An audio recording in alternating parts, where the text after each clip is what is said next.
ముఖ్యమంత్రి చెప్తాడు సరే, ఎవరు పడితే వాళ్ళు వచ్చి మీ ఇంటికి వచ్చి వివరాలు అడిగితే ఇచ్చేస్తారా, అవులగాలు దివానాగాలు ఇచ్చేస్తారా అని మాట్లాడింది రేవంత్ రెడ్డి గారు, మేం కాదు. మా తాతలు నేతలు తాగిండ్రు కాబట్టి మీరు మా మూతులు నాకండి. ఇట్లాంటి అర్థం పర్థం లేని చర్చలతోనే ప్రయోజనాలు లేదు అధ్యక్ష. ముఖ్యమంత్రి గారు లేస్తే ముఖ్యమంత్రి గారు చారిత్రాత్మకమైన పద్ధతుల్లో ప్రత్యేక శాసనసభ సమావేశాలు పెడుతున్నారు అని చెప్పి పొద్దున్నే క్యాబినెట్ బడ్జెట్ సమావేశాలకు చేస్తారు కదా సార్, అట్లా బడ్జెట్ ముందు ఒక క్యాబినెట్ పెట్టి వెంటనే తీసుకొస్తే మేమేమనుకున్నాం సార్ అంటే, నిజంగా కూడా ఈ ప్రత్యేక శాసనసభ సమావేశాల్లో 42% రిజర్వేషన్ అమలు చేయడానికి కామారెడ్డి డిక్లరేషన్లో ఇచ్చిన విధంగా ప్రత్యేకమైన బిల్లు ఏమన్నా తెస్తున్నారేమో, ఆ బిల్లు తెచ్చి వెంటనే శాసనసభలో ఆమోదింపజేసి తద్వారా చట్టబద్ధత కల్పిస్తారేమో అని చెప్పి రాష్ట్ర వ్యాప్తంగా బలహీన వర్గాల సోదరులు కామారెడ్డి డిక్లరేషన్ చూసిన వాళ్ళు ఎదురు చూస్తూ ఉంటారు. కానీ ముఖ్యమంత్రి గారు ఏం చేస్తున్నారు సార్, ఇక్కడ లేచి ఓ 4 పేర్లు చదివి, అధ్యక్ష మీ ప్రభుత్వం మీద ప్రజలకు నమ్మకం లేదు. ఎందుకంటే రేవంత్ రెడ్డి గారు మీరే చెప్పినారు, సమగ్ర కుటుంబ సర్వే జరిగినప్పుడు తమరిచ్చిన ఉపన్యాసమే మొత్తం యూట్యూబ్లో ఉంది, అన్ని టీవీలలో ఉంది. ఏమన్నారు సార్ ఆ రోజు? ఆ ముఖ్యమంత్రి చెప్తాడు సరే, ఎవరు పడితే వాళ్ళు వచ్చి మీ ఇంటికి వచ్చి వివరాలు అడిగితే ఇచ్చేస్తారా, అవులగాలు దివానాగాలు ఇచ్చేస్తారా అని మాట్లాడింది రేవంత్ రెడ్డి గారు, మేం కాదు.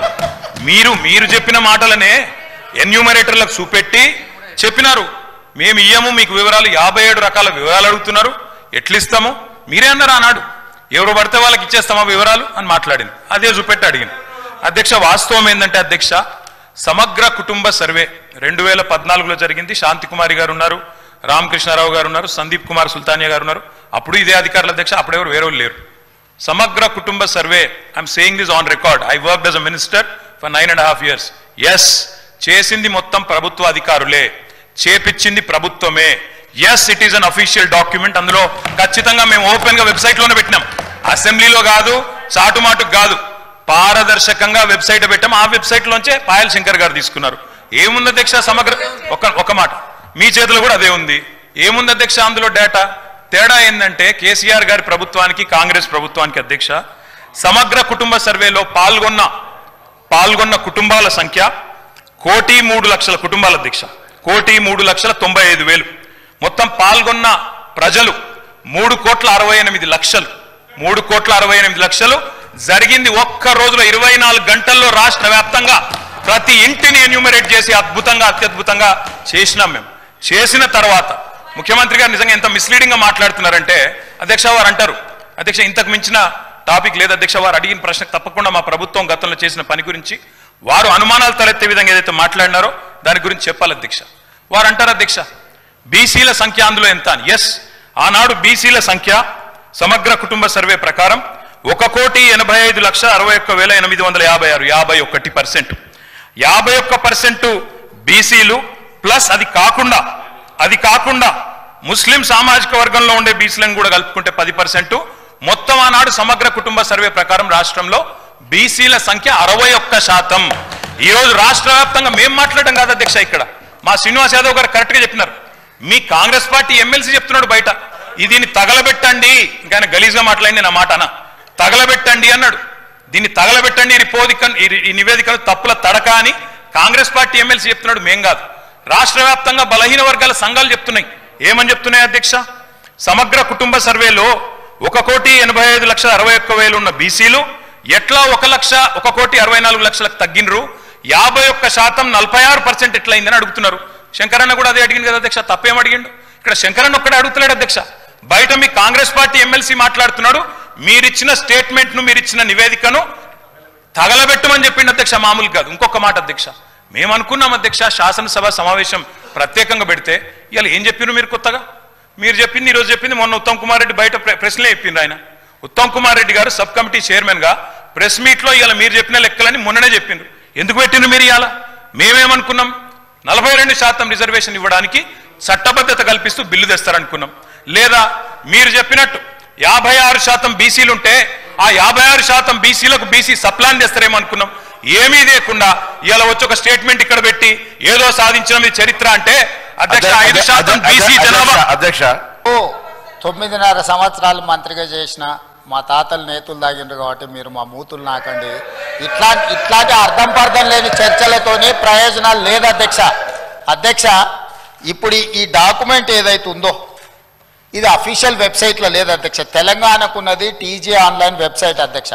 ఇందులో ఎస్కేఎస్ రిపోర్ట్ లేదు. ఎస్కేఎస్కు ఎన్ఐసి ఐటీ పార్ట్నర్ అధ్యక్ష. ఎన్ఐసి వెబ్సైట్లో కూడా ఈ డేటా డాక్యుమెంట్ లేదు. ఈ డాక్యుమెంట్ ఎక్కడుంది అధ్యక్ష?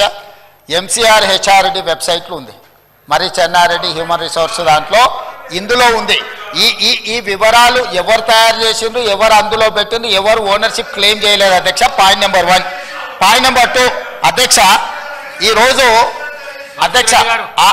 అధ్యక్ష ఆ రోజు 12 గంటలలో మేము చేసినాం అన్నారు కదా, ఆ రోజు ఎవరెవరిని ఎంగేజ్ చేసిండ్రో అడుగు అధ్యక్ష.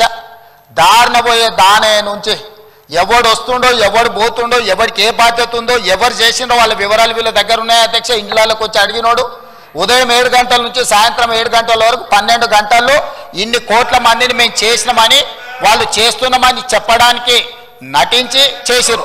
ఇవాళ మేము పకడ్బందీగా చేస్తే ప్రధాన ప్రతిపక్ష నాయకుడిగా ఆయన 9.5 సంవత్సరాలు మంత్రిగా చేసిన ఈయన ప్రభుత్వం మీద నమ్మకం లేదంటే ఇదే ప్రభుత్వం ఈ సభను ఏర్పాటు చేసింది, ఇదే ప్రభుత్వం ఈ సభలో డాక్యుమెంట్ పెట్టింది, ఎందుకు చర్చలో పాల్గొంటుంది అధ్యక్ష? అసలు అర్హత ఉందా?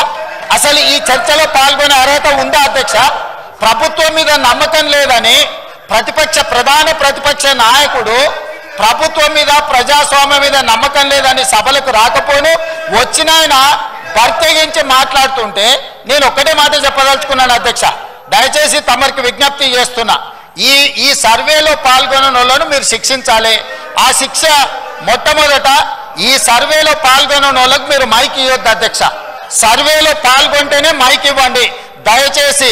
ఎవరైతే ఈ సర్వేలో పాల్గొనలేదో, ఈ సభలో మాట్లాడే అర్హత లేదు, వాళ్ళకు దయచేసి తమరు మైక్ ఇవ్వద్దని అందరి సభ్యుల తరఫున నేను మీకు విజ్ఞప్తి చేస్తున్నా అధ్యక్ష.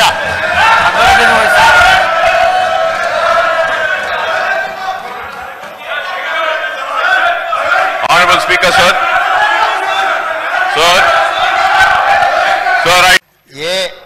ఏ అపోహల సంఘము ఏదో ఒక డాక్యుమెంట్ను సర్క్యులేషన్లో పెట్టిండ్రు. ఈ సర్క్యులేషన్లో చేసిన దాన్ని బట్టే వారు ఒకటి కోట్ చేస్తున్నారు. ఏమని? జనాభా హౌస్ హోల్డ్స్ టోటల్ పాపులేషన్ వచ్చేసి సెన్సెస్ 2011లో 3,50,03,674 ఉంటే ఐహెచ్ఎస్ అంటే వీళ్ళు ఇంటెన్సివ్ హౌస్ హోల్డ్ సర్వే చేసినప్పుడు 3,68,76,544 అని.